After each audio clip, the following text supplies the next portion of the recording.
So this is the story behind Robert Armstrong and Jennifer Feyt, who are the namesakes for the Feyt-Armstrong essay contest in the literature program at Stockton. It starts with Robert Armstrong. Robert Armstrong was a South Jersey boy. He a little bit older when he first came to Stockton, at least first came to my class. Maybe he was 22. Kind of a slightly bigger, stocky guy, long, unkempt hair, pretty rough-edged. First day of Brit Lit 1, I am giving my introductory lecture, and Robert's in the front row. Don't know him yet. And I'm giving a good lecture. And Robert's on some sort of computer game. I don't understand what he's doing, but he's playing with something.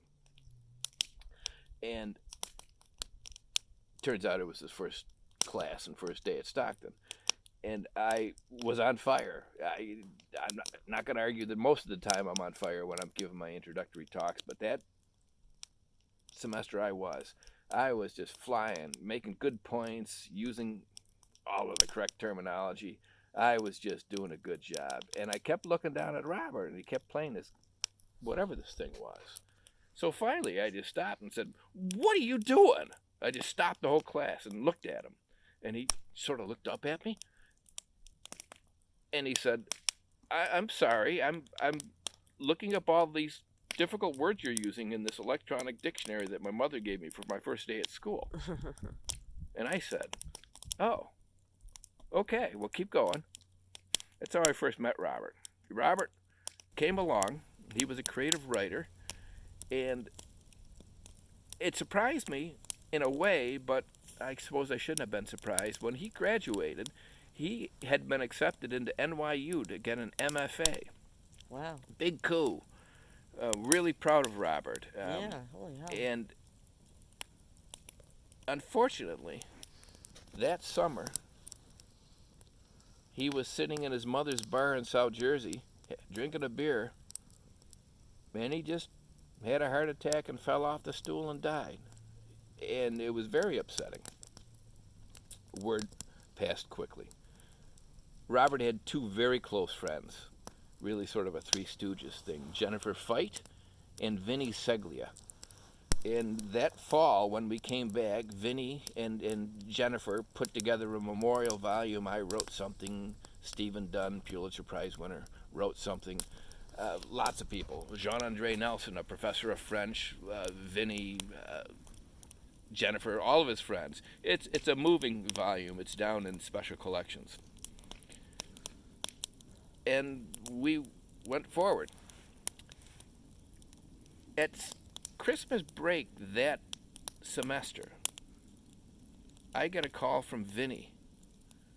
I don't know how he got my number. And he said, "Professor Kinsella, I got something I have to tell you. And you're not going to like it." I said, "Oh, okay, what is it?"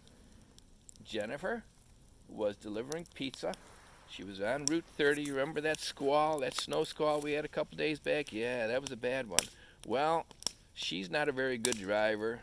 She wasn't a very good driver. She was in the snow squall, running fast to get the pizza delivered, and she ran into an 18-wheeler, and she's dead, Tom. Which really shocked me. And I said, "Vinnie, I want you to be careful because things happen in threes." And Ken Tompkins, professor of literature, and I went to the president a little while after and said, "Jennifer Feyt would have been the first person in her family to graduate from college. She's a semester away, one semester to go.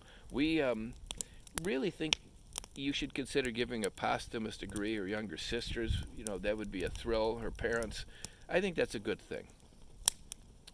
And the president at that time said certain important words about the integrity of Stockton's degree and how she couldn't really afford to make it lessened in any way, and she declined to give Jennifer that posthumous degree. that was upsetting about a year later when other students died, and she did give them posthumous degrees.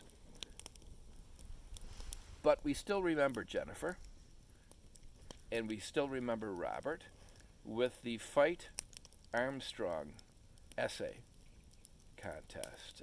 Those of you who submit should be proud. You're submitting to an essay contest named after two excellent, typical Stockton students. Those of you that win should be more proud. I remember Robert and Jennifer very well.